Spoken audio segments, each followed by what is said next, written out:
কষ্টে। তীব্র নির্যাতন সত্ত্বেও তার ধৈর্য ছিল অটুট। ইমাম আবু হানিফা সত্যের জন্য অবিচল ছিলেন। যে মানুষটা ইসলামিক আইনশাস্ত্র মানে ফিকাহকে বলতে গেলে একটা নতুন রূপ দিয়েছিলেন, যার নামটা আজ কোটি কোটি মুসলমান খুব শ্রদ্ধার সাথে নেন, ইমাম আবু হানিফা। কিন্তু আমরা কি জানি তার জীবনের একটা পর্যায়ে তাকে দিনের পর দিন জেলখানার ভেতরে কি ভীষণ কষ্ট সহ্য করতে হয়েছিল? প্রশ্নটা হলো কেন এত বড় মাপের একজন জ্ঞানী আর জনপ্রিয় মানুষকে এতটা নির্মমতা শিকার হতে হলো? আজকের এই আলোচনায় আমরা ঠিক এই উত্তরটাই খোঁজার চেষ্টা করব। আর কারণটা শুনলে অবাক হতে হয়। খুবই সহজ, কিন্তু অবিশ্বাস্য রকমের শক্তিশালী একটা কারণ ছিল এর পেছনে। কারণটা হলো তিনি সত্যকে বিক্রি করতে রাজি হননি। একদম সহজ কথায়, কোনো অবস্থাতেই কোনো চাপের মুখেই তিনি সত্যের সাথে আপোষ করতে চাননি। আর এটাই ছিল তার জীবনের সবচেয়ে কঠিন পরীক্ষা। তো এই যে সংঘাতের কথা আমরা বলছি, এর গভীরে যেতে হলে আমাদের আগে একটু পিছিয়ে যেতে হবে। জানতে হবে ইমাম আবু হানিফা আসলে কে ছিলেন। মানে এই ক্ষমতার সাথে দ্বন্দ্বে জড়ানোর আগে সাধারণ মানুষের কাছে তার পরিচয়টা ঠিক কী ছিল? দেখুন, ইমাম আবু হানিফার বেড়ে ওঠাটাই ছিল সততার একটা পরিবেশে। তার পরিবার থেকেই তিনি এই শিক্ষাটা পেয়েছিলেন। আর জন্ম হয়েছিল কুফায়, যা ছিল তখনকার দিনের জ্ঞানচর্চার একটা বড় কেন্দ্র। ছোটবেলা থেকেই তার বুদ্ধি ছিল খুবই ধারালো, মানে যুক্তি দিয়ে কথা বলার একটা অসাধারণ ক্ষমতা ছিল। তো এই প্রতিভা দেখে একজন আলেম তাকে পরামর্শ দেন জ্ঞানার্জনের পথে আসতে। আর খুব অল্প সময়ে তিনি ইসলামিক আইনশাস্ত্র অর্থাৎ ফিকেহে অসাধারণ পাণ্ডিত্য অর্জন করেন। ফিকে মানে হল কুরআন আর সুন্নাহর আলোকে আমাদের দৈনন্দিন জীবনের বিভিন্ন সমস্যার সমাধান খুঁজে বের করা। শোনা যায় এক আলেম নাকি তাকে দেখে বলেছিলেন, এই ছেলের মধ্যে আল্লাহ এমন এক মেধা দিয়েছেন যা একদিন পুরো উম্মার কাজে লাগবে। আর হলেও তাই। খুব তাড়াতাড়ি তার জ্ঞান আর প্রজ্ঞা এতটাই ছড়িয়ে পড়ল যে মানুষ তার আসল নাম নুমান ইবনে সাবেত এই নামের চেয়েও তাকে অন্য একটা বিশেষ উপাধিতেই বেশি ডাকতে শুরু করল। আর এই উপাধিটা ছিল তার প্রতি সাধারণ মানুষের ভালোবাসা আর অগাধ শ্রদ্ধার একটা চিহ্ন। সেই উপাধিটা ছিল ইমাম আজম, মানে সর্বশ্রেষ্ঠ ইমাম। আর সবচেয়ে গুরুত্বপূর্ণ বিষয় কি জানেন? এই টাইটেলটা কিন্তু কোনো রাজা বাদশাহ বা শাসক তাকে দেয়নি। এটা ছিল সাধারণ মানুষের দেওয়া একটা সম্মান। যখনই কোনো জটিল আইনি সমস্যার সমাধান লাগত, মানুষজন একে অপরকে বলতো, নুমান ইবনে সাবিতের কাছে যাও, সমাধান পেয়ে যাবে। এভাবেই তিনি হয়ে উঠেছিলেন সত্যিকারের জনগণের ইমাম। তো তার এই যে আকাশ ছোঁয়া জনপ্রিয়তা, এটা স্বাভাবিকভাবেই তখনকার শাসকদের চোখে পড়ল।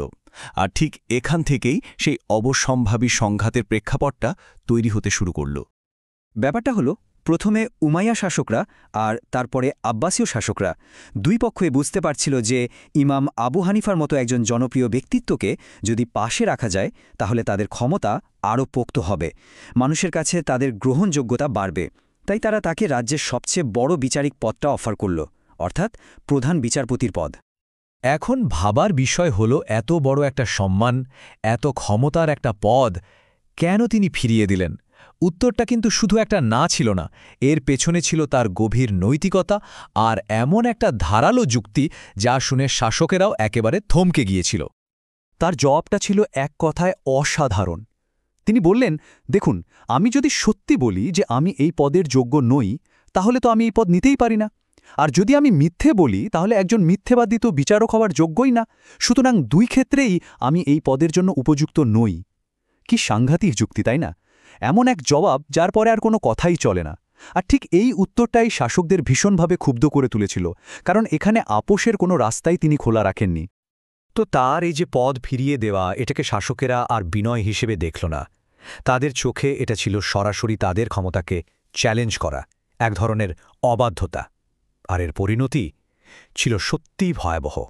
মানে শাসকের কাছে তার এই নীতির উপর দাঁড়িয়ে থাকাটা একটা রাজনৈতিক চ্যালেঞ্জ হয়ে দাঁড়ালো। আর তাদের মনে হলো এই চ্যালেঞ্জকে যে কোনো মূল্যে গুড়িয়ে দিতে হবে। তাকে নিয়ে যাওয়া হলো অন্ধকার জেলে। আর তারপর শুরু হলো অকথ্য নির্যাতন। প্রতিদিন চাবুক দিয়ে মারা হতো, শরীর রক্তাক্ত হয়ে যেত। সারা রাত ঘুমাতে না দিয়ে দাঁড় করিয়ে রাখা হতো। এমনকি শীতের কনকনে ঠান্ডা রাতে তার গায়ে ঠান্ডা পানি ঢালা হতো। কিন্তু এত কিছুর পরেও তার একটাই কথা ছিল, আমি কোনো অন্যায়কারী শাসকের হয়ে কোনো রায়ে সই করব না।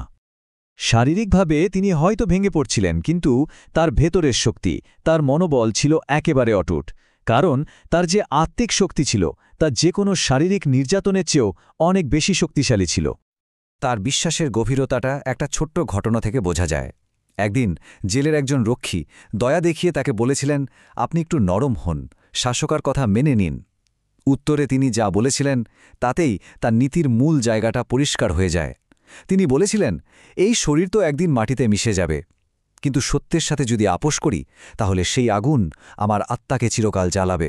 মানে তার কাছে এই শারীরিক কষ্টের চেয়ে আত্মার শান্তিটাই ছিল আসল। শাসকও একসময় বুঝতে পারল একটা বড় বিপদ ঘনিয়ে আসছে। তারা দেখল, ইমাম যদি এই নির্যাতনের ফলে জেলেই মারা যান তাহলে সাধারণ মানুষের যে ক্ষোভ তৈরি হবে তা সামাল দেওয়া অসম্ভব হয়ে পড়বে।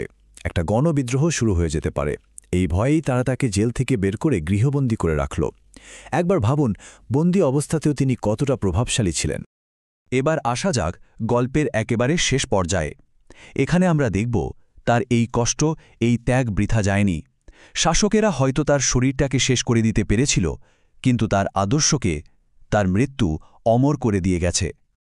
তার মৃত্যুর পর যা ঘটল তাতেই আসল সত্যিটা বেরিয়ে এলো।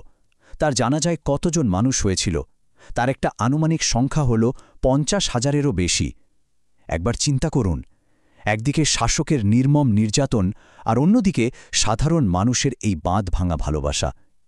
পার্থক্যটা দিনের আলোর মতো পরিষ্কার। এমনকি মানুষের ভিড় এতটাই বেশি ছিল যে একবারে সবার জানাজা পড়ানোই সম্ভব হয়নি।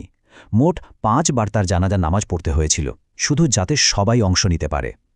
এই একটা দৃশ্যই বলে দেয় তিনি মানুষের মনে কতটা গভীরভাবে জায়গা করে নিয়েছিলেন। শেষ পর্যন্ত ইমাম আবু হানিফার জীবন আমাদের একটা জিনিসই শিখিয়ে যায়, আর তা হল সত্য একটা জীবনকে চিরস্থায়ী করে তোলে। শাসকের ক্ষমতা হয়তো সাময়িকভাবে জিততে পারে, কিন্তু সত্যের জন্য দেয়া জীবন ইতিহাসে অমর হয়ে থাকে। জালিমের ক্ষমতার সামনে মাথা নত না করা এক আপোষহীন নীতির নামই হল ইমাম আজম